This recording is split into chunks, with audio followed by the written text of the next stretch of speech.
안녕하세요. 사연 속으로의 진행자 성우 이조안입니다.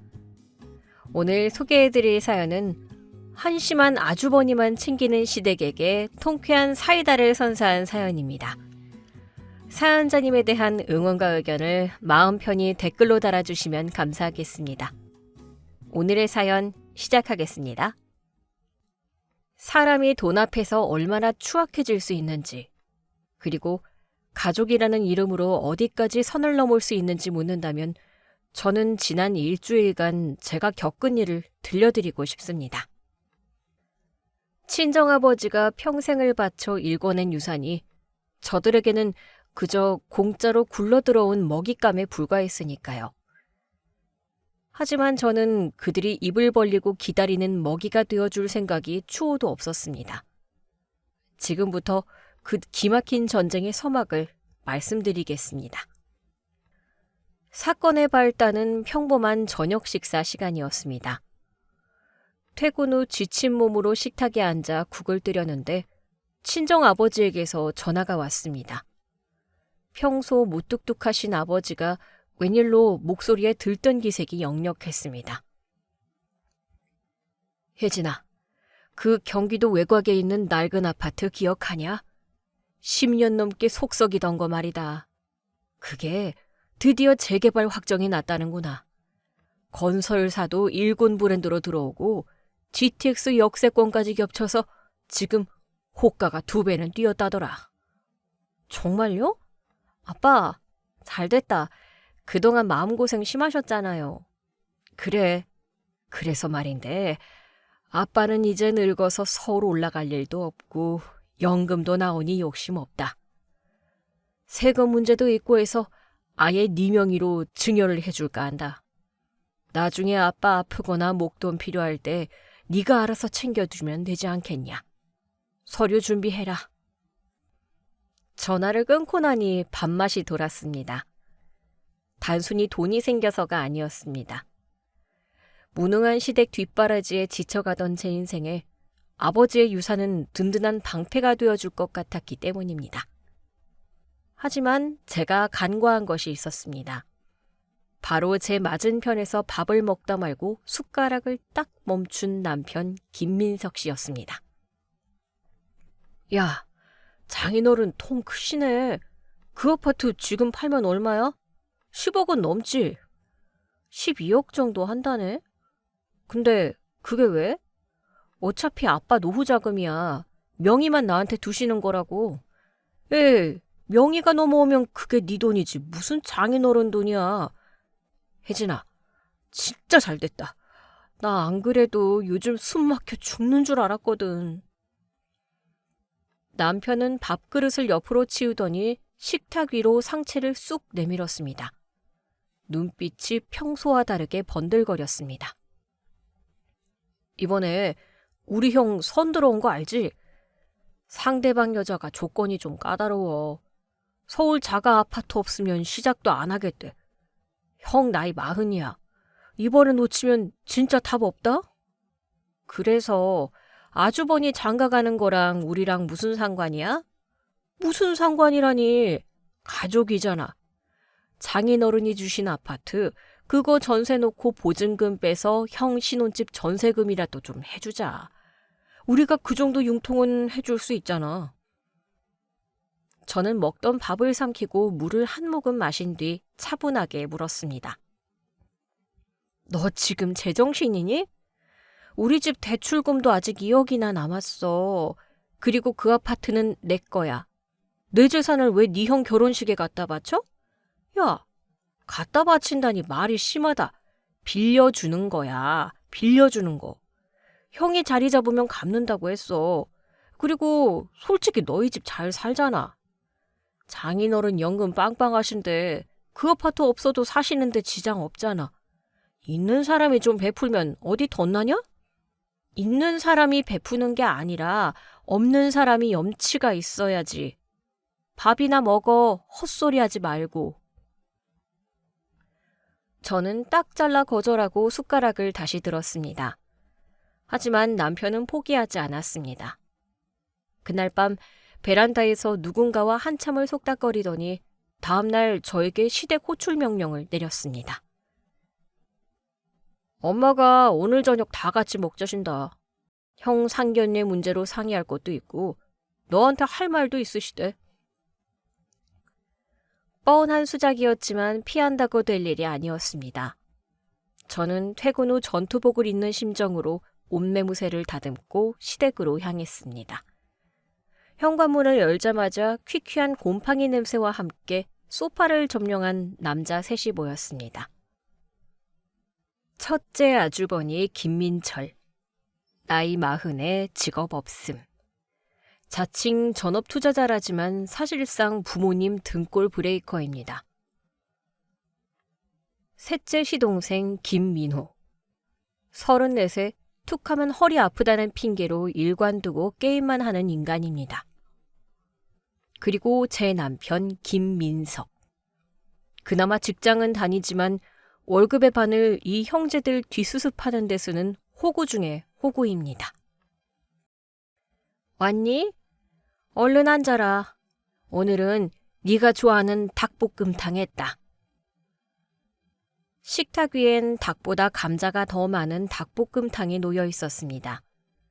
시어머니는 제 밥그릇에 감자 하나를 툭 얹어주며 본론을 꺼내셨습니다. 사돈 어른이 큰 결심하셨다며? 아파트 증여해 주신다고. 진작 좀 해주시지. 너 시집 올 땐 땡전 한 푼 없다시더니 이제야 좀 여유가 생기셨나 보다. 아빠가 평생 교직에 계시면서 안 입고 안 먹고 모으신 거예요. 함부로 말씀하지 마세요. 그리고 저한테 주시는 거지 이 집에 보태라고 주시는 거 아닙니다. 어머, 얘 말하는 뽐새 좀 봐라. 누가 뺐는데? 가족끼리 경사났으니 서로 돕고 살자는 거지. 민철아, 너 이번에 만난다는 그 아가씨 조건이 뭐라고? 아주버니가 닭다리를 뜯으며 기다렸다는 듯 입을 열었습니다. 아, 그 여자 진짜 괜찮아. 9급 공무원인데 생활력도 강하고. 근데 딱 하나, 신혼집은 서울 아파트 전세 이상이어야 한대. 요즘 세상에 남자가 집도 없이 장가 가려는 게 도둑놈 심보라나 뭐라나. 잘 아시네요, 도둑놈 심보인 거. 본인도 아시면서 왜 저한테 그러세요? 아주버니의 얼굴이 벌개졌습니다. 닭뼈를 그릇에 퇴 뱉으며 저를 노려보았습니다. 죄수씨, 말이 좀 그렇다. 내가 뭐 능력이 없어서 안 샀나? 타이밍을 놓쳐서 그렇지. 이번에 코인 조금만 더 오르면 강남 아파트도 산다니까. 근데 지금 당장 현금이 묶여 있어서 그래요. 죄수씨, 아파트 담보로 대출 좀 받아서 전세금 좀 융통해줘요. 내가 이자까지 쳐서 갚을게요. 아주버니, 지금 신용 불량자시잖아요. 무슨 수로 갚아요? 그리고 제 집 담보로 대출 받으면 이자는 제가 내야 하는데 왜 제가 아주버니 신혼집 이자를 내야 하죠? 야, 너는 형님이 사정이 딱해서 좀 부탁하면 네, 알겠습니다 하고 돕는 신용이라도 해야지. 어디서 박박 대드냐? 네 남편 형이야. 네 남편이랑 피를 나눈 형제라고. 피를 나눴으면 피 나눈 사람들끼리 해결하세요. 왜 피 한 방울 안 섞인 제 재산에 빨대를 꽂으려고 하세요? 정 급하시면 이 집 파세요. 이 빌라 팔아서 전세 얻어주시면 되겠네요. 순간 정적이 흘렀습니다. 시어머니가 가슴을 치며 소리쳤습니다. 이 집을 팔라니. 내가 30년 넘게 산 내 집을 팔아서 길바닥에 나 앉으라는 거냐? 너 아주 못돼 처먹었구나. 제 아파트 담보 잡히는 건 괜찮고 어머니 집 파는 건 안 되나요? 그게 무슨 논리예요? 분위기가 험악해지자 셋째 시동생이 눈치 없이 끼어들었습니다. 형수님, 그냥 좀 해줘요. 그냥 이번에 장가 못 가면 평생 우리 집에서 저러고 살아야 하는데 형수님이 구제해준다고 생각하면 되잖아요. 저도 나중에 잘 되면 갚을게요. 서방님은 저번 달에 빌려간 50만 원이나 갚고 말씀하세요. 게임 아이템 산 거 다 알아요. 저는 자리에서 일어났습니다. 더 이상 대화가 통할 상대들이 아니었습니다. 현관을 나서려는데 남편이 따라 나와 제 팔을 거칠게 잡았습니다. 혜진아, 너 진짜 너무한다. 엄마 앞에서 그렇게 무안을 줘야 해? 무안? 당신네 식구들이 하는 건 구걸이고 협박이야. 정신 차려. 알았어. 알았는데 그래도 이번 주말에 백화점은 같이 가자. 형이 그 여자 쪽 어머니한테 첫인사 선물 드려야 하는데 감각이는 네가 좀 골라줘. 형이 돈이 없어서 그러는데 네 카드로 먼저 긁으면 내가 월급 날 줄게. 기가 막혔습니다. 결혼이 성사된 것도 아니고 집 문제도 해결 안 됐는데 예비 장모 선물을 제 카드로 사라니요? 저는 거절하려 했지만 남편은 이거라도 해주면 내가 형 뜯어말려 볼게 라며 사정했습니다. 저는 그 약속 하나만 믿고 주말에 백화점으로 끌려나갔습니다. 하지만 그것이 제 실수였습니다. 백화점 명품관 앞. 아주버니는 마치 자기 돈인 양 거들먹거리고 있었습니다. 재수씨, 요즘 장모님들 사이에서 이 브랜드 가방이 유행이라며? 한 300만 원 정도면 적당하죠? 아주버니, 아직 상견례도 안 하셨잖아요. 그리고 300만 원이 누구 집 개 이름이에요? 아이, 투자를 해야 회수가 되는 법이지. 그 집 딸이 공무원이라니까? 연금 나오지, 정년 보장되지, 300만 원 투자해서 평생 월급쟁이 며느리 얻는 건데 이게 남는 장사 아니야? 빨리 카드 줘봐요.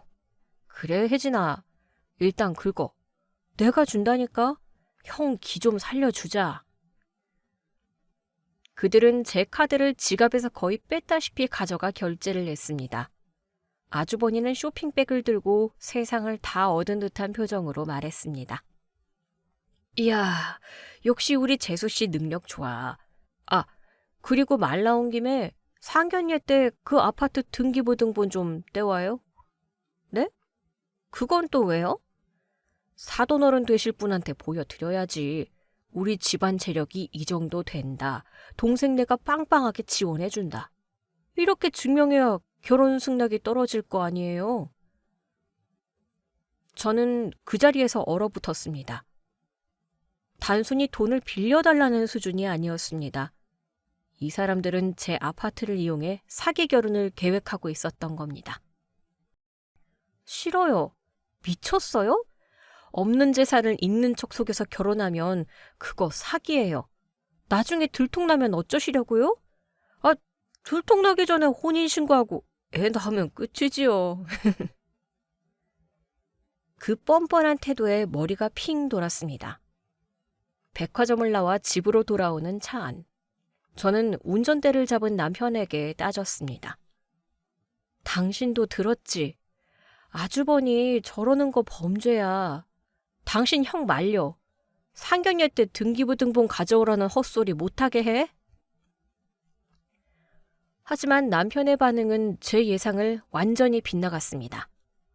그는 운전을 거칠게 하며 소리쳤습니다. 야, 형이 오죽하면 그러겠냐?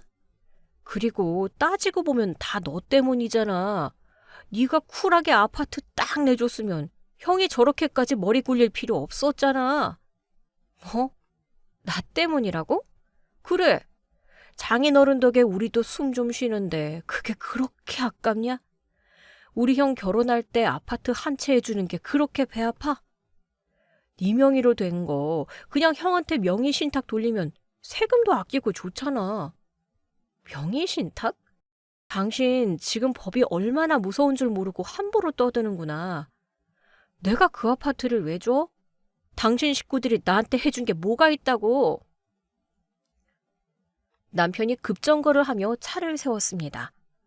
뒷차들이 경적을 울려댔지만 그는 아랑곳하지 않고 저를 노려보며 말을 내뱉었습니다. 너 진짜 이기적이다. 가족끼리 네 거 내 거가 어딨어? 내가 너희 집 가서 처남들한테 밥 사고 술 사고 한 건 기억 안 나? 우리 식구 좀 살리다는데 그깟 아파트 하나가 대수야? 아파트? 아주버니 결혼 걱정할 때가 아닌데? 뭐? 당신 식구들 짐 쌀 가방이나 사야 할 것 같은데? 무슨 소리야? 갑자기 짐 가방은 왜? 비꼬지 마. 듣기 싫으니까. 비꼬는 거 아니야. 진심으로 충고하는 거야. 그 300만 원짜리 명품 가방 예비 형님 드릴 게 아니라 어머님 짐 싸실 때 써야 할 것 같다고. 남편은 제 말을 이해하지 못했습니다. 그저 제가 홧김에 하는 저주라고 생각했겠죠. 그는 코웃음을 치며 다시 차를 출발시켰습니다. 웃기고 있네. 두고 봐라. 내일 모레 상견례 때 형이 얼마나 멋지게 해내는지. 너는 잔말 말고 등기 권리증이나 챙겨와. 안 오면 그때 나도 가만 안 있어. 이혼 도장 찍을 각오해. 남편이 차 안에서 저에게 이혼을 들먹이며 협박을 하던 그날 밤. 저는 잠을 이룰 수가 없었습니다. 분노 때문이기도 했지만 새벽 2시에 울린 카톡 알림 때문이었습니다. 발신자는 막내 동서였습니다. 평소 시댁 식구들 등살에 기 한 번 못 펴고 투명인간처럼 지내던 그녀가 은밀하게 저를 불러낸 겁니다. 다음 날 점심, 저는 회사 근처의 낡은 커피숍 구석자리에서 그녀를 마주했습니다. 동서의 얼굴은 창백했습니다. 그녀는 주위를 두리번거리더니 가방에서 두툼한 서류 봉투를 꺼내 제 앞으로 밀었습니다. 형님, 이거 먼저 보세요. 이게 뭔데? 어제 형님이 아주버니한테 짐쌀 가방이나 사라고 하셨잖아요. 저는 형님이 이미 다 알고 계신 줄 알았어요. 근데 남편이랑 시어머니 통화하는 거 들어보니까 형님은 아직 모르시는 눈치더라고요. 봉투를 열어본 저는 눈을 의심했습니다. 그것은 부동산 임의경매 개시 결정 정본이었습니다. 대상 물건은 현재 시부모님과 아주버니가 살고 있는 바로 그 빌라였습니다. 경매? 시댁집이 경매에 넘어갔다고? 이게 무슨 소리야? 대출금 다 갚았다고 하셨잖아. 다 거짓말이에요. 큰아주버니가 3년 전부터 코인한다고 집 담보로 제 2금융권 대출까지 풀로 당겼었어요. 어머님도 다 알고 계셨고요. 이자만 돌려먹게 하다가 한계가 온 거죠. 세상에, 그럼 그 집 식구들 당장 다음 주면 길바닥에 나앉는다는 거야? 네, 그래서 형님 아파트에 목숨 거는 거예요. 형님 아파트를 담보로 대출받아서 일단이 급한 불부터 끄고 남은 돈으로 전세 얻어서 아주버니 장가 보내려는 속셈이에요. 아주버니 결혼할 그 여자분이 해온다는 혼수 비용까지 노리고 있어요. 머릿속이 차갑게 식었습니다. 남편이 왜 그토록 제 아파트에 집착했는지, 시어머니가 왜 뻔뻔하게 가족끼리 돕자고 했는지 모든 퍼즐이 맞춰졌습니다. 그들은 제 유산을 결혼 선물이 아니라 자신들의 구명조끼로 보고 있었던 겁니다. 형님, 저 이 집안이랑 끝낼 거예요. 제 남편도 형들 빚 갚는다고 제 마이너스 통장까지 손댔어요. 저는 이혼소송 준비 중인데 형님이 결정타를 날려주시면 제가 증인 서드릴게요. 고마워, 동서. 이 서류 내가 잠시 가지고 있어도 될까? 네, 가지세요. 그리고 조심하세요. 둘째 아주버니 오늘 형님 인감도장 찾으려고 혈안이 되어 있을 거예요. 회사로 돌아온 저는 일이 손에 잡히지 않았습니다. 동서의 말이 사실이라면 남편은 지금쯤 집에서 무언가 짓거리를 하고 있을 게 분명했습니다. 저는 오후 반차를 내고 예정보다 일찍 집으로 향했습니다.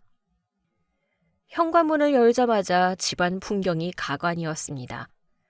안방문이 활짝 열려있고 서랍장이란 서랍장은 다 나와 있었습니다. 남편 놈이 제 화장대 서랍을 뒤지다 말고 훔칫 놀라며 저를 쳐다봤습니다. 여보, 벌써 왔어? 왜 이렇게 일찍 왔어? 당신 지금 뭐해? 왜 남의 화장대를 뒤지고 있어? 남편은 당황한 기색을 감추려 억지 웃음을 지으며 등 뒤로 무언가를 숨겼습니다. 아니, 그냥 청소 좀 하려고 했지. 여기가 너무 지저분하길래 정리 좀 해주려고. 청소? 당신이 언제부터 화장대 서랍 안쪽까지 청소를 했어? 손에 들고 있는 거 뭐야? 내놔. 아무것도 아니라니까. 진짜 왜 이래? 제가 다가가서 낚아채자 그의 손에서 나온 것은 제 인감 도장에 들어있는 케이스였습니다. 정확히는 빈 케이스였죠. 저는 중요한 도장과 서류는 회사 금고에 보관하고 있었으니까요. 인감 도장 찾았니? 아니, 찾긴 뭘 찾아. 그냥 여기에 굴러다니길래 치우려고. 솔직히 말해, 이거 훔쳐서 뭐 하려고 했어? 위임장 써서 아파트 명의라도 돌리려고 했어? 남편이 얼굴을 붉히며 적반하장으로 소리를 질렀습니다. 훔치긴 누가 훔쳐? 부부 사이에 네 거 내 거가 어딨냐고. 형 상견례 때 보여주려고 잠깐 가져가려던 거야. 너 혹시 안 가져올까 봐. 내가 너를 못 믿어서 그런다. 못 믿어서. 못 믿으면 믿게 해줘야지. 도둑질을 해? 당신 진짜 갈 때까지 갔구나? 야, 말이 심하잖아.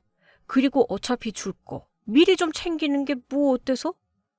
너 진짜 그 아파트 안 줄 거야? 우리 식구 다 죽는 꼴 보고 싶어? 죽는 꼴? 글쎄, 누가 죽는지는 두고 보면 알겠지? 그날 저녁, 아주버니에게서 전화가 왔습니다. 받을까 말까 고민하다가 그들의 뻔뻔함이 어디까지인지 확인하고 싶어 통화 버튼을 눌렀습니다. 죄수씨. 네, 말씀하세요. 다름이 아니라 민석이한테 얘기 들으니까 재수씨가 마음을 좀 돌린 것 같다고 하더라고요. 역시 우리 재수씨가 현명해요. 가족이 최고지. 남편이 제게 혼나고 나서 형한테는 혜진이가 줄 것 같다고 거짓말을 한 모양이었습니다. 찌질한 남자들의 허세란. 네, 가족이니까요. 이야, 역시 재수씨밖에 없다. 알았어요, 재수씨. 그럼 상견례 날 보자고요. 전화를 끊고 나니 손이 부들부들 떨렸습니다.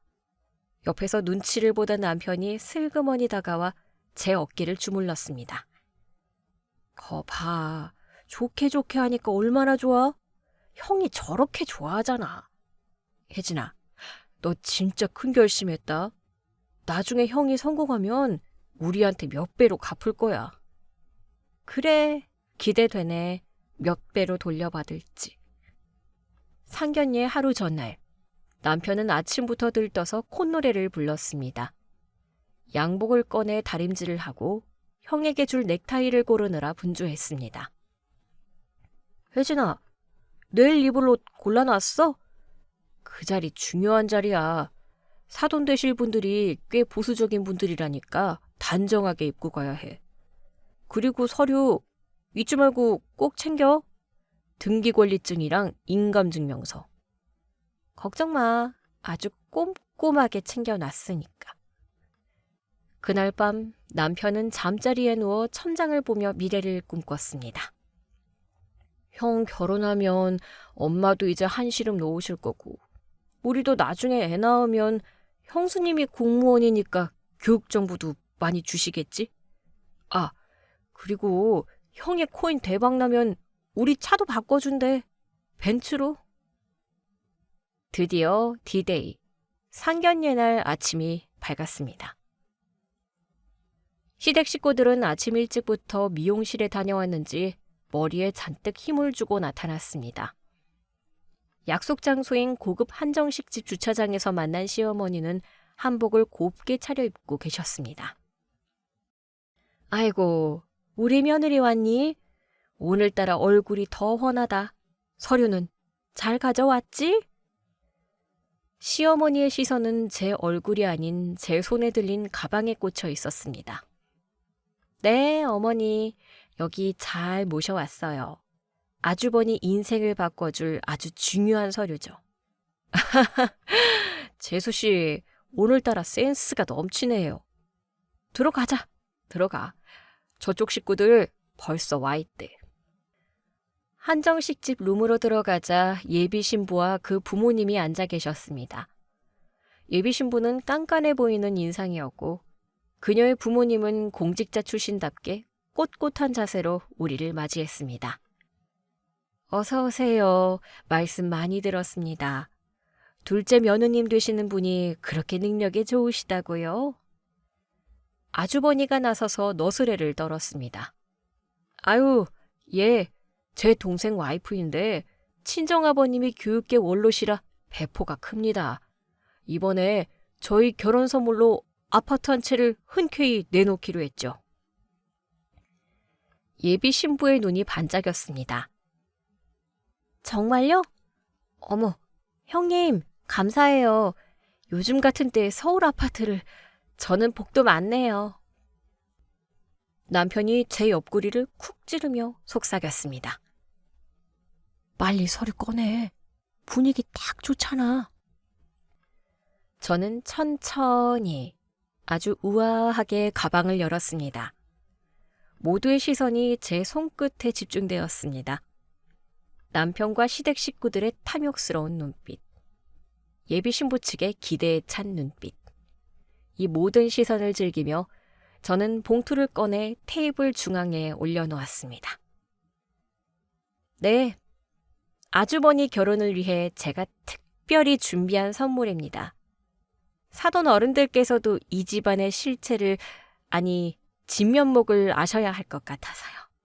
하하, 실체라니 표현이 재밌네. 자, 장모님, 이게 바로 그 아파트 등기부... 아주버니가 웃으며 봉투를 열어 서류를 꺼내는 순간 그의 표정이 순식간에 굳어졌습니다. 종이를 쥔 손이 바들바들 떨리기 시작했습니다. 형, 왜 그래? 감격해서 그래?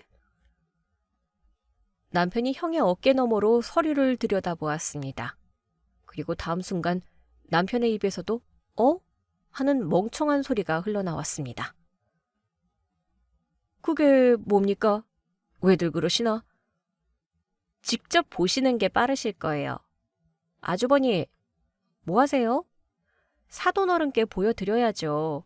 이 집안이 지금 어떤 상황인지 아주 투명하게 적혀있는 서류인데. 저는 미소를 지으며 찻잔을 들었습니다. 이제 폭탄은 터졌고 구경할 일만 남았습니다.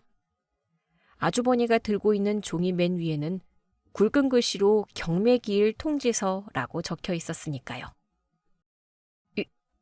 이게 뭐야? 재수씨, 이거 잘못 가져온 거죠? 네? 아니요. 제대로 가져왔는데요. 아주버님 지금 사시는 그 집 빚 5억 못 갚아서 다음 주에 경매 넘어간다는 통지서잖아요. 그리고 그 밑에 장당 더 있어요. 아주버니 카드 연체 내역서랑 제 남편이 제 명의 도용하려던 거 자술서까지. 정적이 흘렀습니다. 숨소리조차 들리지 않는 팽팽한 긴장감 속에서 저는 쐐기를 박았습니다. 사돈어른, 이 결혼 다시 생각해보세요. 아파트 해오기는커녕 당장 다음 주부터 온 가족이 길바닥에 나앉을 분들입니다. 빚만 5억인데 따님 월급으로 그거 갚아주면서 사실 자신 있으세요? 예비 사돈어른의 손이 부들부들 떨렸습니다. 그는 평생 공직에 몸담았던 사람답게 서류를 꼼꼼히 읽어내려갔습니다. 그의 얼굴색이 붉은색에서 푸른색으로 다시 흑빛으로 변해가는 과정은 꽤나 볼만한 구경거리였습니다. 이게 다 사실입니까? 빚이 5억이라니, 그것도 제 2금융권의 사채까지? 집이 당장 다음 주에 경매로 넘어간다니, 이게 무슨 소리냐고 묻고 있네. 천둥 같은 호통에 시어머니가 화들짝 놀라며 숟가락을 떨어뜨렸습니다. 아주버니는 마치 발가벗겨진 사람처럼 몸을 잔뜩 웅크린 채 헛기침만 해댔습니다. 아버님, 그게 오해십니다. 이거 다 해결된 거예요. 재수 씨가 착각하고 옛날 서류를 가져온 겁니다. 그렇죠, 재수 씨? 응? 옛날 서류라니요. 날짜 보세요. 발행일이 바로 어제입니다. 그리고 채권자가 상호명을 보세요. 아주버니 코인 하다가 날린 돈 메꾸려고 사채까지 쓰셨잖아요. 그걸 왜 숨기세요? 사채? 세상에, 사채라니. 여보, 더 들을 것도 없어요. 일어나요. 예비 장모님이 자리를 박차고 일어났습니다. 그러자 옆에 앉아있던 예비 신부, 수정씨가 입을 꾹 다문 채 물컵을 집어들었습니다. 그녀의 시선이 아주버니에게 고정되었습니다. 오빠, 아니 김민철 씨, 나한테 뭐라고 했어? 강남에 아파트가 2채인데 세금 문제 때문에 명의만 부모님 앞으로 돌려놨다고? 재수 씨가 해준다는 아파트도 사실은 오빠 돈으로 투자한 거라고 했잖아. 수정아, 내 말 좀 들어봐. 그게 다 과정이야. 남자가 큰일을 하다 보면 굴곡이 있을 수도 있고 내가 너 사랑하는 마음은 진짜라니까? 사랑? 사기겠지. 빚쟁이 주제에 감히 공무원이 나를 노려? 내 연금으로 네 빚 갚아줄 호구가 필요했던 거겠지. 촥! 시원한 물줄기가 아주버니 얼굴을 강타했습니다. 예비 신부는 컵에 남아있던 얼음까지 탈탈 털어 아주버니의 정수리에 쏟아부었습니다. 아니, 이게 무슨 행패야? 남의 귀한 아들 얼굴에 물을 끼얹어? 너 가정교육을 어떻게 받은 거냐? 시어머니가 악을 쓰며 달려들려 하자 예비 장인어른이 앞을 가로막았습니다. 귀한 아들? 사기꾼 아들이겠지. 당신들 내가 누군지 알지? 나 법무부 감찰관 출신이야. 사기의 사문서 위조 미수까지 이거 다 고속감인 줄 알아. 내 딸 인생 망치려던 죄 법정에서 봅시다. 으름장을 놓은 그들은 뒤도 돌아보지 않고 룸을 빠져나갔습니다. 쾅 하고 문이 닫히는 소리가 마치 판사의 망치 소리처럼 울려 퍼졌습니다. 방 안에는 정막만이 감돌았습니다. 물에 젖은 생쥐꼴이 된 아주버니, 바닥에 주저앉아 아이고 곡소리를 내는 시어머니, 그리고 넋이 나간 남편. 저는 조용히 가방을 챙겨 자리에서 일어났습니다. 식사들 맛있게 하셨으면 일어나시죠. 분위기 보아하니 디저트는 못 드시겠네요. 야, 이혜진, 너 지금 무슨 짓을 한 거야? 남편이 충혈된 눈으로 저를 노려보며 일어섰습니다. 형 결혼 파토 내니까 속이 시원해? 3년을 기다린 자리야. 네가 서류만 제대로 가져왔어도, 아니 입만 다물고 있었어도 다 잘 될 수 있었잖아. 잘 돼? 사기쳐서 결혼하는 게 잘 되는 거야? 그 여자분 인생은 당신 옆 빚 갚아주느라 평생 노예처럼 살았을 텐데 그게 사람으로서 할 짓이니? 시끄럽다. 네가 사람이냐? 어떻게 상견례 자리에서 그딴 걸 터뜨려. 내가 널 며느리로 들인 게 천추의 한이다. 저도요. 어머니 같은 분을 시어머니라고 부른 지난 3년이 제 인생의 오점이에요. 아, 그리고 계산은 직접 하세요. 오늘 식사비 1인당 15만 원짜리 코스니까 5명이면 75만 원이네요. 설마 이것도 제가 낼 거라고 생각하신 건 아니죠? 저는 미련 없이 방문을 열었습니다. 뒤에서 잡아, 전연 잡아 하는 시어머니의 비명소리가 들렸지만 저는 굽 높은 구두를 신고도 아주 경쾌하게 복도를 걸어 나갔습니다. 카운터 직원이 계산서를 들고 룸으로 들어가는 것을 보며 저는 주차장으로 향했습니다. 하지만 제 차에 시동을 걸기도 전에 남편이 헐레벌떡 뛰어와 조수석 문을 열고 탔습니다. 출발하지 마. 얘기 좀 해. 내 차에서 내려. 더 할 얘기 없어? 혜진아, 제발. 내가 잘못했어. 형이 시킨 거야. 나는 그냥 형이 너무 불쌍해서 이번 한 번만 도와주면 정신 차리고 살 줄 알았어. 방금 전까지 눈을 부라리던 인간이 이제는 불쌍한 척 연기를 시작했습니다. 하지만 저는 알고 있었습니다. 이 남자의 눈물은 반성이 아니라 끊어진 돈줄에 대한 아쉬움이라는 것을요. 민석아, 너 기억나? 결혼할 때 네가 그랬지. 우리 집 빚은 내가 다 알아서 할 테니 너는 신경 쓰지 말라고. 근데 알고 보니 네 월급 300만 원 중에 150만 원이 매달 시댁으로 들어가고 있었더라. 그것도 모자라서 내 마이너스 통장까지 몰래 뚫으려고 했고. 그건 나중에 다 갚으려고 했지. 내가 승진하면 연봉 오르잖아. 승진? 너 회사에서 잘리기 직전인 거 내가 모를 줄 알아? 남편의 표정이 굳어졌습니다. 지난달에 네가 회사 법인 카드 깡하다가 걸려서 심할서 쓴 거 내가 모를 줄 알았니? 그거 메꾸려고 내 패물함 뒤진 거잖아. 아주머니 코인비 갚아준다고 회사 돈까지 손댄 거 내가 모를 줄 알았어? 너 그걸 어떻게... 동서가 알려줬어. 네 동생 와이프가 너희 집안 남자들이 얼마나 썩어 빠졌는지 낱낱이 증거 모아서 나한테 넘겼다고. 남편은 망치로 머리를 맞은 듯한 표정이었습니다. 그리고 이거 받아. 저는 조수석에 앉은 남편의 무릎 위로 서류 봉투 하나를 더 던졌습니다. 아까 상견례장에서 꺼낸 것과는 다른 법무법인 로고가 박힌 봉투였습니다. 이게 뭐야? 소장이야. 이혼 소장. 위자료 청구, 재산 분할, 그리고 네가 몰래 쓴 4명의 대출금에 대한 구상권 청구까지 다 들어있어. 이혼? 야, 너 진짜 이럴 거야?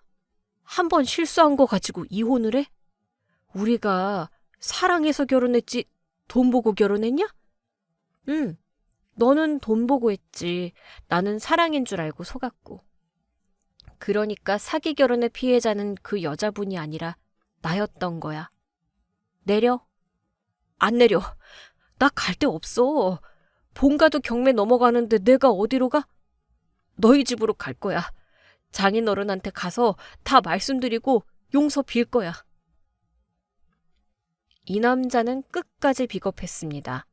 제 친정아버지가 마음 약한 걸 이용해 읍소할 작정이었습니다. 하지만 저는 그럴 기회조차 주지 않았습니다.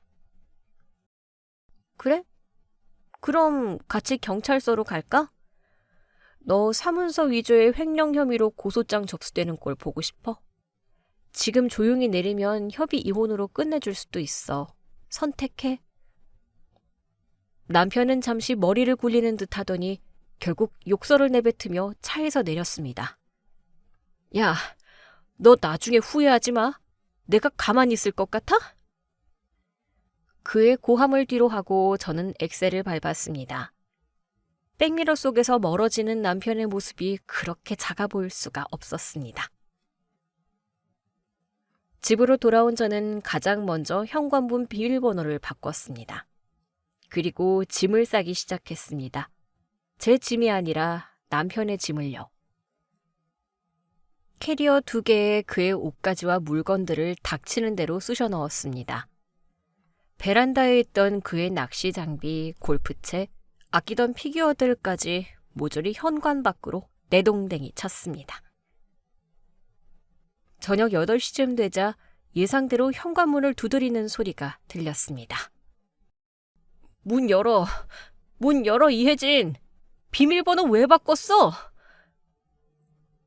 인터폰 화면 속 남편은 술에 잔뜩 취해 있었습니다. 옆에는 시어머니와 아주버니, 시동생까지 대동한 상태였습니다. 시어머니가 인터폰 카메라에 대고 소리쳤습니다. 예, 혜진아, 문 열어라. 부부싸움은 칼로 물베기라는데 일단 얼굴 보고 얘기하자. 우리가 미안하다, 응? 조금 전 식당에서 저를 잡아먹을 듯 욕하던 기세는 온데간데 없고 이제는 읍소 모드로 전략을 바꾼 모양이었습니다. 저는 인터폰 수화기를 들었습니다. 돌아가세요. 할 말 없으니까. 문 앞에 집 내놨으니 그거 들고 가시고요. 아니, 집이 경매로 넘어가게 생겼는데 어디로 가니? 당분간은 여기서 지내야지. 너도 너무하다. 시어머니랑 아주버니가 길바닥에서 자게 생겼는데 모른 척 할 거니? 어머니, 잊으셨나 본데 이 집 제 명의예요. 그리고 정확히 말하면 우리 아빠가 해주신 전셋집이고요. 제가 내일 부동산에 집 내놓을 겁니다. 뭐? 집을 내놔? 그럼 우린 진짜 어디서 살아? 글쎄요. 찜질방을 가시든 서울역을 가시든 알아서 하세요. 아, 참. 아주버니. 저는 카메라를 통해 뒤에 서 있는 아주버니를 불렀습니다. 동서한테 연락 받으셨어요? 재수씨, 그게 무슨... 작은 재수씨가 왜? 미영씨, 오늘 오후 비행기로 떠났어요. 그리고 아주버니 통장에 있던 마지막 남은 비상금 3천만 원, 그거 미영씨가 위자료 명목으로 인출해 갔다고 하던데요? 아주버니의 눈이 동그랗게 커졌습니다. 뭐라고? 내 돈을? 그 돈이 어떤 돈인데? 야, 김민호, 너 알았어? 옆에 쭈그리고 앉아있던 막내 시동생 민호가 울먹이며 대답했습니다. 형, 나도 당했어. 미영이가 내 게임 아이디랑 아이템 다 팔고 전세보증금 걸려있는 4명의 통장까지 들고 튀었어. 반전은 여기서 끝이 아니었습니다. 그리고 민서가 너 회사에서 대출 받을 때 연대보증인으로 아주버니 세웠지. 아주버니 신불자라 보증 자격 안 되니까 서류 조작해서 보증인 세운 거 감사팀에 걸렸다며? 남편의 얼굴이 사색이 되었습니다. 아주버니는 그것도 모르고 계셨죠. 동생이 형 빚 갚아준다고 생색내면서 뒤로는 형 이름 팔아서 회사 돈 횡령하고 덤터기 씌운 거요. 축하드려요. 이제 집 경매 넘어가는 걸로 안 끝나요. 아주버니랑 남편 둘 다 횡령 및 사문서 위조 공범으로 회사에서 고소 들어간대요. 합의금 못 마련하면 감옥 가셔야겠네요. 현관밖 복도는 아수라장이 되었습니다. 야, 김민석, 너 이 새끼 나를 보증인으로 세워? 네가 사람 새끼냐? 아주버니가 남편의 멱살을 잡고 흔들었습니다. 시어머니는 바닥에 주저앉아 아이고, 내 아들들 감옥 가네. 아이고 하며 통곡을 시작했습니다. 막내 시동생은 형들이 싸우는 틈에 끼어 내 돈 찾아내라며 소리를 질렀습니다. 콩가루 집안의 파멸 그 자체였습니다. 서로가 서로를 속이고 이용하고 등쳐먹던 가족의 말로는 비참했습니다. 저는 인터폰을 끄고 거실로 돌아와 소파에 앉았습니다. 밖에서 들려오는 고함과 비명 소리가 마치 배경음악처럼 들렸습니다. 띠링. 휴대폰이 울렸습니다. 이제는 남이 된 전 동서에게서 온 메시지였습니다. 형님, 저 공항이에요. 덕분에 용기 냈어요. 저 인간들 평생 저렇게 서로 뜯어먹으며 살라고 하세요. 저는 이제 제 인생 살러 갑니다. 형님도 꼭 행복하세요. 그녀가 보낸 사진 속에는 비행기 티켓과 함께 홀가분한 표정의 그녀가 웃고 있었습니다. 그녀는 자신이 챙길 수 있는 몫을 챙겨 떠남으로써 이 진흙탕 싸움의 진정한 승자가 되었습니다. 저 역시 곧 그녀의 뒤를 따를 생각이었습니다. 다음 날 아침, 저는 출근길에 아파트 단지 입구에 있는 부동산에 들렀습니다. 어머, 새댁, 아침부터 웬일이야? 사장님, 저희 집 내놓을게요. 저는 밖에서 노숙을 했는지 벤치에 쭈그리고 자고 있는 남편과 시댁 식구들을 턱으로 가리키며 말했습니다. 저기 저 사람들 제 허락 없이 집에 들어오려고 하면 바로 경찰에 신고해 주세요. 주거 침입죄로요. 부동산을 나와 회사로 향하는 발걸음은 날아갈 듯 가벼웠습니다. 휴대폰에는 부재중 전화가 수십 통 찍혀 있었지만 저는 가볍게 차단 버튼을 눌렀습니다. 하지만 그들은 몰랐을 겁니다.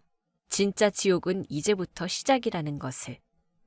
제가 준비한 마지막 카드는 아직 꺼내지도 않았으니까요. 그날 오후, 남편의 회사로 퀵서비스 하나가 도착했습니다. 수취인은 감사팀장님. 내용은 남편이 그동안 법인카드로 시댁 식구들 회식을 시켜주고 백화점 상품권을 깡해서 현금화한 내역. 그리고 거래처에서 리베이트를 받아 형의 코인 자금으로 된 상세 내역이 담긴 USB였습니다. 단순히 이혼하고 끝낼 문제가 아니었습니다. 내 인생을 갉아먹으려 했던 대가는 그들의 남은 인생을 송두리째 갈아 넣어서라도 치르게 해줄 생각이었습니다. 제가 남편 회사 감사팀에 USB를 보낸 건 단순한 분풀이가 아니었습니다. 그것은 사회인으로서 지켜야 할 최소한의 선을 넘은 사람에 대한 정당한 고발이자 제 이혼 소송을 유리하게 이끌기 위한 마지막 퍼즐 조각이었습니다. 그리고 그 효과는 생각보다 훨씬 빠르고 강력하게 나타났습니다. USB가 도착한 다음 날 오전, 남편에게서 부재중 전화가 30통 넘게 와 있었습니다. 저는 휴대폰을 무음으로 해둔 채 회사에서 업무를 보고 있었습니다. 점심시간이 다 되어갈 무렵 모르는 번호로 전화가 걸려왔습니다. 여보세요?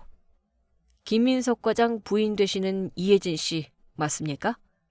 여기는 땡땡 기업 감사팀입니다. 네, 맞습니다. 보내드린 자료는 확인해 보셨나요? 네, 안 그래도 그것 때문에 연락드렸습니다. 자료가 워낙 구체적이라 저희도 당황스럽네요. 이게 다 사실이라면 형사 고발까지 갈 수 있는 사안입니다. 혹시 추가 증거가 더 있으신가요? 네, 남편이 형의 코인 투자금 명목으로 회사 자금을 유용했다고 본인 입으로 시인하는 녹취록이 있습니다. 필요하시면 지금 바로 메일로 보내드리죠. 알겠습니다. 협조 감사합니다. 직접 제보해 주신 덕분에 내부 조사가 수월하게 진행되겠군요. 전화를 끊고 1시간 뒤, 저와 안면이 있던 남편의 회사 동료에게서 카톡이 왔습니다. 형수님, 지금 회사 뒤집어졌어요. 민석 과장님 점심 먹다 말고 감사실로 끌려가는데 보안팀 직원들이 와서 PC랑 서류 다 압수해 갔어요. 무슨 일인지 모르겠지만 분위기가 심각해요. 저는 그 메시지를 읽고 조용히 커피를 한 모금 마셨습니다. 상상해 보았습니다. 점심 메뉴를 고르며 시시덕거리고 있었을 남편이 영문도 모른 채 감사실로 끌려가 자신의 PD가 낱낱이 까발려지는 순간을. 일주일 후 법원에서 이혼 조정 기일이 잡혔습니다. 조정실 복도에서 마주친 남편의 몰골은 처참했습니다. 일주일 새 10년은 늙은 듯 푸석한 얼굴, 다림질이 안 된 구겨진 와이셔츠, 그리고 며칠 못 씻은 듯한 냄새까지. 그가 저를 보자마자 달려들 듯 다가왔습니다. 야, 이혜진, 너 진짜 독하다. 어떻게 회사에 찌를 수가 있어? 너 때문에 나 잘렸어. 퇴직금도 압류당하고 회사에서 손해배상 청구 소송까지 건다더라. 이제 속이 시원하냐? 인과응보지. 네가 저지른 죄를 왜 나한테 따져? 그리고 목소리 낮춰. 여기 법원이야. 인과응보? 웃기지 마. 내가 누구 때문에 그 돈을 썼는데? 다 우리 가족 잘 살아보려고 형 투자금 마련해서 대박나면 너 호강시켜주려고 그런 거야. 호강? 4명이 아파트 뺏어서 형 주는 게 호강이니? 그리고 정정하자. 우리 가족이 아니라 네 가족이겠지. 조정실 안으로 들어가자 조정위원 2분이 앉아 계셨습니다. 남편은 억울하다는 듯 하소연을 시작했습니다. 위원님, 저는 억울합니다. 이 여자가 계획적으로 저를 파멸시켰어요. 재산 분할도 다시 해야 합니다. 장인어른이 주신 그 아파트, 명의는 아내 거지만 사실상 저랑 결혼 생활 유지하면서 받은 거니까 특유 재산 아니에요. 저도 기여분이 있다고요. 남편분, 진정하시고요. 구체적으로 어떤 기여를 하셨죠? 제가 처갓집 가서 봉사도 많이 하고 장인어른 말벗도 해드리고 그리고 제 월급도 생활비로 썼고요. 그러니까 그 아파트 지분의 30%, 아니 20%는 받아야겠습니다. 저는 가방에서 서류 한 장을 꺼내 위원님께 제출했습니다.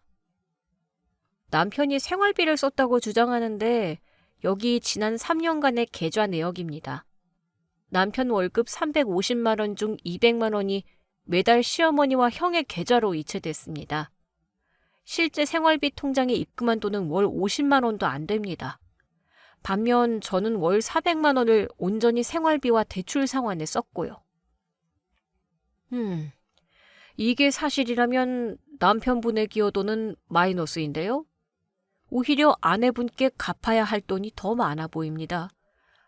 아니, 그건 형이 잠시 빌려간 거고, 그리고 여기 남편이 제 명의로 몰래 받은 제 이금융권 대출 내역과 카드론 내역입니다.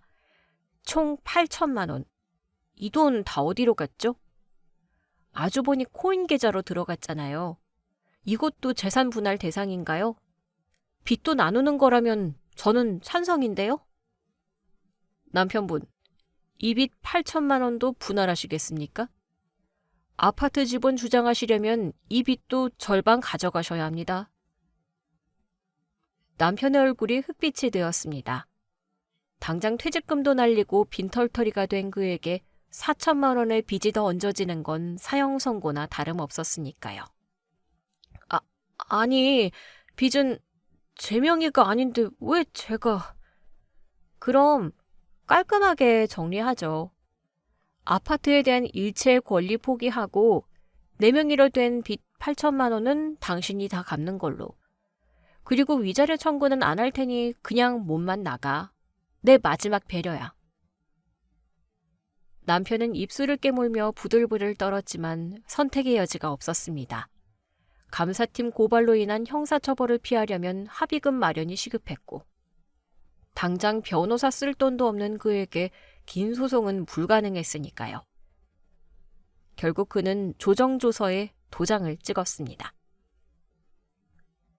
법원을 나오는 길, 남편이 제 뒤통수에 대고 소리쳤습니다. 야, 너 진짜 이렇게 끝낼 거야?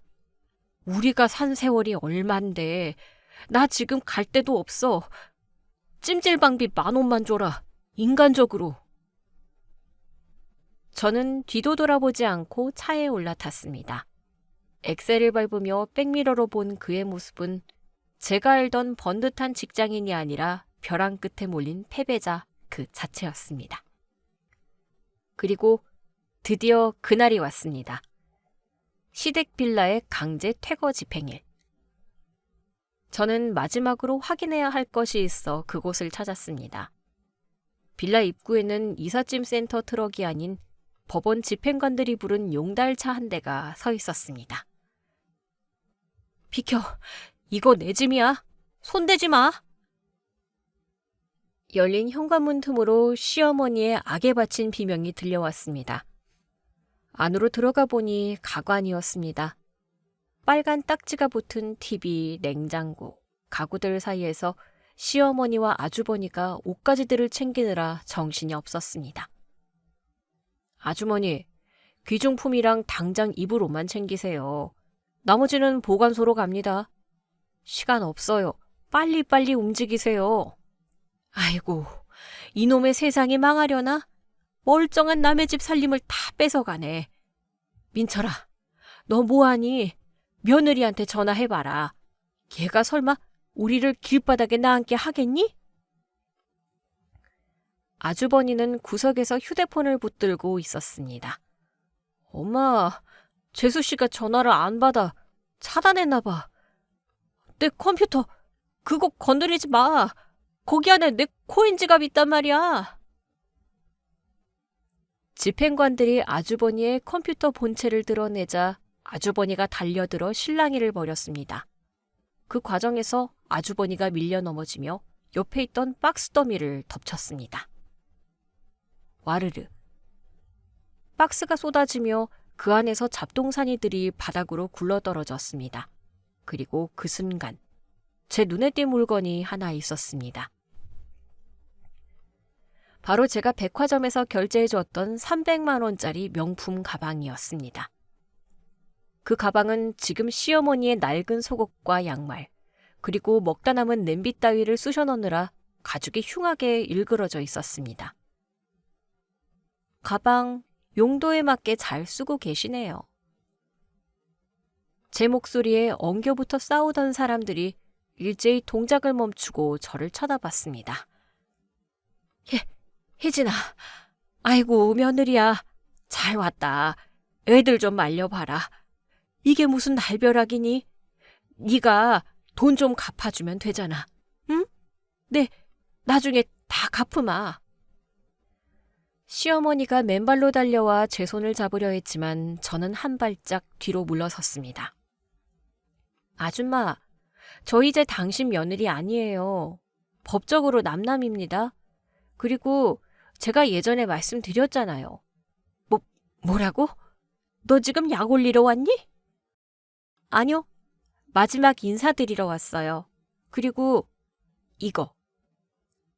저는 주머니에서 구겨진 영수증 뭉치를 꺼내 아주버니 앞에 던졌습니다. 아주버니가 제 카드로 긁은 그 가방 할부금이랑 백화점에서 몰래 추가로 산 시계값 청구서예요. 카드사에서 민사소송 들어갈 겁니다. 갚을 돈 없으시죠? 그럼 몸으로 때우셔야겠네요. 야, 재수씨. 아니, 혜진아. 내가 잘못했다. 한 번만 봐줘라. 나 진짜 갈 데가 없어. 이번에 상견이한 그 집에서도 고소한다 난리지. 사채업자들은 죽여버린다고 쫓아오지. 나 좀 숨겨주라. 너 아파트 넓잖아. 방 하나만 주라. 내가 청소랑 빨래 다 할게. 40살 먹은 남자가 제 바짓가랑이를 잡고 매달리는 꼴이라니. 한때는 투자의 귀재라며 거들먹거리던 그 입에서 나오는 소리가 고작 식모살이하겠다는 애원이라니. 비참함을 넘어 혐오스러웠습니다. 아주버니, 아니 김민철 씨. 정신 차려.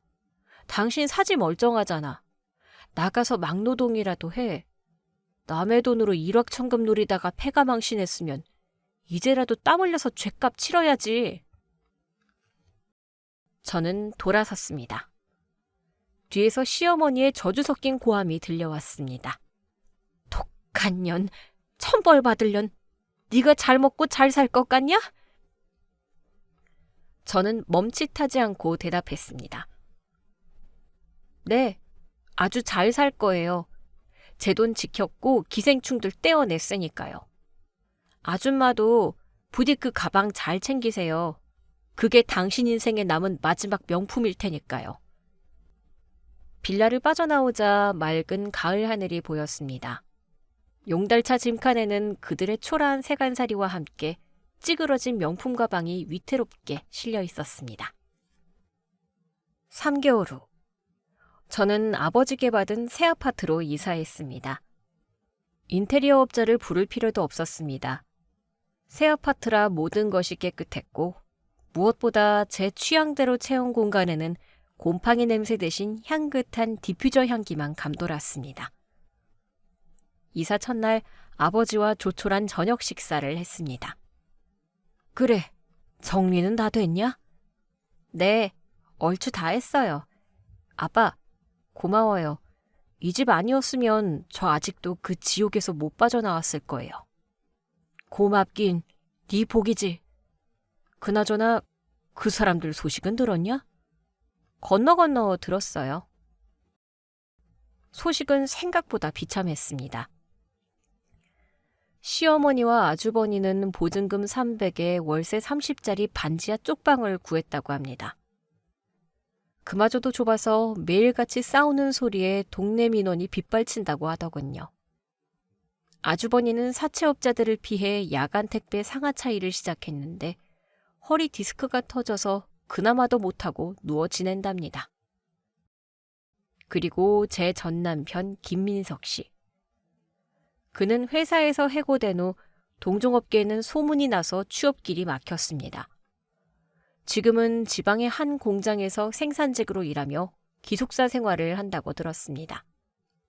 월급의 절반은 빚 갚는 데 차압당하고 남은 돈으로 술만 마시며 신세한탄을 한다고 합니다. 가끔 모르는 번호로 혜진아 보고 싶다 같은 문자가 오지만 저는 읽지 않고 바로 삭제합니다. 그리고 가장 반가운 소식은 전동서 미영 씨에게서 왔습니다. 그녀는 아주버니 통장에서 챙긴 돈과 친정의 도움으로 작은 반찬 가게를 열었다고 합니다. 손맛이 좋아 장사가 꽤 잘 된다며 며칠 전 가게에서 만든 김치와 밑반찬을 택배로 보내왔습니다. 택배 상자 안에는 쪽지가 들어있었습니다. 언니, 이제 형님 말고 언니라고 할게요. 보내주신 화환 덕분에 가게가 확 살아요. 우리 둘 다 이제 진짜 인생 시작인 거 맞죠? 저는 베란다로 나가 야경을 바라보며 커피를 마셨습니다. 발밑으로 화려한 도시의 불빛이 반짝였습니다. 불과 몇 달 전만 해도 빚더미와 가족들의 탐욕에 짓눌려 숨조차 쉬기 힘들었는데 지금은 공기조차 달콤하게 느껴졌습니다. 장인어른 덕에 숨 좀 쉰다던 전 남편의 말이 떠올랐습니다. 그래, 너희들은 이제 평생 숨죽이며 살아야 할 거야. 남의 숨통을 조이려던 대가가 얼마나 가혹한지 뼈저리게 느끼면서. 저는 다 마신 커피잔을 내려놓고 활짝 열린 창문으로 들어오는 시원한 바람을 깊이 들이마셨습니다. 진정한 내 집, 그리고 온전한 내 인생이 시작되는 순간이었습니다. 오늘 준비한 사연은 여기까지입니다. 재미있게 들으셨다면 구독과 좋아요, 알림 설정까지 눌러주세요. 지금 어디서 듣고 계세요? 여기는 서울이고요. 다음 사연으로 다시 찾아뵙겠습니다. 청취자 여러분, 오늘도 행복하세요.